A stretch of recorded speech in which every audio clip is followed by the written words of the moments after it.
President Trump met with Russian President Vladimir Putin at the G20 summit today in Osaka, Japan. The two sides had a closed-door meeting, but a photo opportunity for journalists. Mr. Trump was asked a question about Russia's role in interfering with the 2016 election. Katherine Johnson has more on how he responded.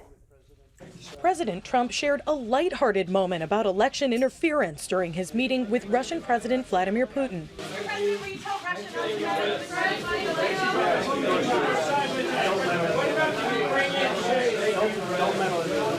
The two leaders appeared to be enjoying the moment, but the White House insists election interference isn't being taken as a joke. This administration has taken election meddling seriously. In fact, it's literally been hundreds of millions of dollars that we've provided to states to help secure their election process. President Trump will also be focused on trade when he has his meeting with Chinese President Xi Jinping tonight. I think it'll be productive, and who knows, but I think it'll be productive. At a minimum, it will be productive. We'll see what happens and what comes out of it. The U.S. has already slapped China with a 25% tariff on $250 billion worth of Chinese-made goods. And President Trump has said he'll decide after the summit whether he'll move forward with the same tariff on an additional $300 billion worth of imports. Trade talks with China broke down in May, but China's foreign ministry is now hoping Washington can meet China halfway to end the trade disputes between the two nations. Katherine Johnson, CBS News, the White House. Nile Gardiner is a director of the Margaret Thatcher Center for Freedom at the Heritage Foundation, a conservative think tank. Nile, thank you for being here. I wanted to address this. Earlier this week, President Trump told a reporter that he was discussing with Putin, his discussions with Putin were, quote, none of your business. You heard him tell Putin there, don't meddle in a playful way. Does that signal that the president isn't taking this issue seriously? Well, I think it's a very serious issue, the issue of Russian interference in elections, not only in the United States, but also across Europe and across the world. And the message has to be sent very loud and clear to Moscow that this is completely unacceptable. And I do think the Trump administration has taken this issue very seriously. I think there has been a concerted effort to ensure that there is no further Russian attempt to interfere in US elections. And I think also governments across Europe are doing the same thing, really. And so this is an extremely serious issue. And I think it's important to bear in mind that Russia is not a potential friend or partner or ally of the United States. Russia is an adversary. It is a hostile regime whose principles are fundamentally different to those of the United States and US allies. And so in every single meeting with Vladimir Putin, it has to be underscored that the Russians need to change their behavior. The Russians need to end their aggression against the free world and stop their interference as well in elections across the West. And we have to reiterate that message over and over again to Mr. Putin and his dictatorial regime.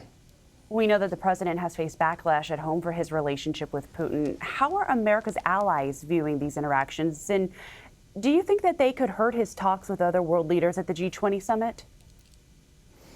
Well, I think it's important to bear in mind that actually US policy towards Russia right now is very tough, it's very robust.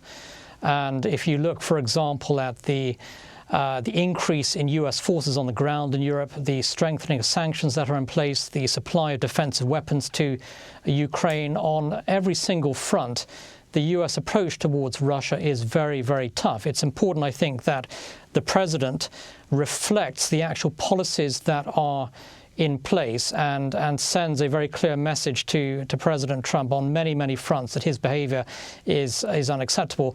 I do think there is an understanding across Europe and across the NATO alliance that the United States is adopting a very robust stance towards Russia, and that stance must be continued.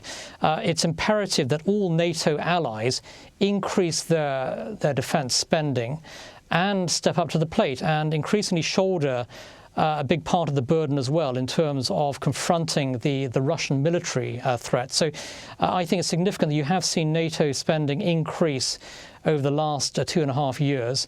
You have seen, I think, a tougher stance adopted by NATO towards Russia. We need to see a continuation of that, and US leadership is vitally important. And there is real leadership, I think, with regard to standing up to Russia at this time. But I do think it's imperative that President Trump reinforce this message at every opportunity when he does encounter Putin at these summits, actually, such as the G20. Let's turn now to the Middle East in referring to it with the G20 summit here. President Trump said there is no rush to ease tensions with Iran. How are America's allies responding to the president's message on Iran? Well, again, US leadership is vitally important in confronting the Iranian threat, and I think that the president will be underscoring at the G20 the importance of all of America's allies working together with the United States in ensuring that the threat from Iran is significantly reduced. And the US focus is on ensuring that Iran does not have the capability to develop a nuclear weapons program.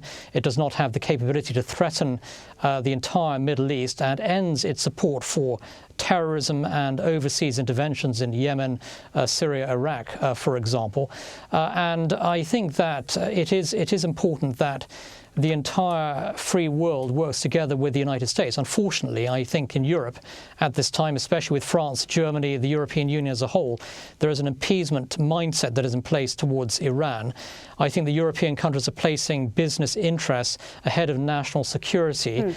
But there is a divide in Europe on this particular issue. I think you could see a significant change in British policy, for example, once Theresa May steps down, and you could see the possibility of Britain withdrawing from the JCPOA Iran nuclear deal.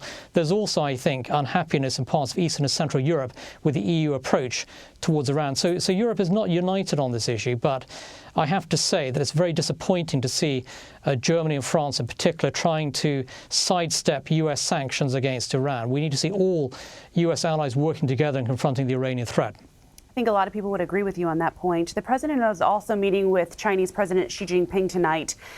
He says to expect productive talks. That's a quote from him, but trade discussions broke down back in May. What do both sides need to do in this meeting to move towards ending this trade war? Well, we do need to see both sides avoiding a wholesale trade war, and I do think that you'll see some momentum in that direction, actually, at the G20. I think that it's in the interest of both Washington and Beijing to back off from large-scale tariffs that ultimately are going to hurt the US and Chinese economies. And I think tariffs are a tariff on American workers, consumers, and businesses. And I think that, US consumers do not need to have additional taxes to pay as a result of tariffs. And so I think that both sides will want to avoid the kind of trade war that would have very damaging implications for the global economy and also for the stock market here in the United States as well. I think that President Trump is acutely aware of that. But at the same time, the United States needs to maintain the pressure, I think, on China to change some of its trading practices.